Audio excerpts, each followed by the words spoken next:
সম্প্রদায়ের বৈরাগ্যের আচার্য লোকনাথ গোস্বামী কি ধনে ধনী, কিবা ধনে হইয়া ধনী, মণি কেনা মানে মণি, তার আমি মাগি খানি কানি।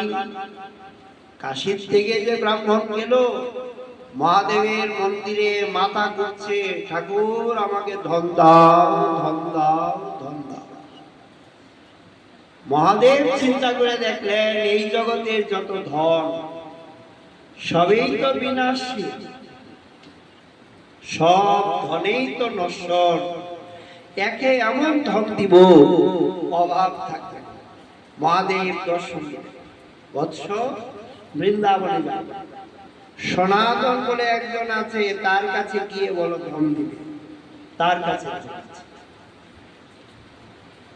মহাদেবের আজ্ঞায় ব্রাহ্মণ ছুটে চললেন বৃন্দাবনে, উপস্থিত হলেন শ্রী বৃন্দাবনে।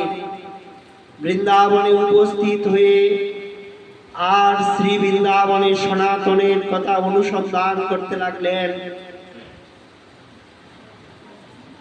মথুরাবাসীগণ বললেন একজন আছে, তবে ইনি তো ধনী নন, ইনি ধনী নন, দারিদ্রতা এনার জীবন পূর্ণ।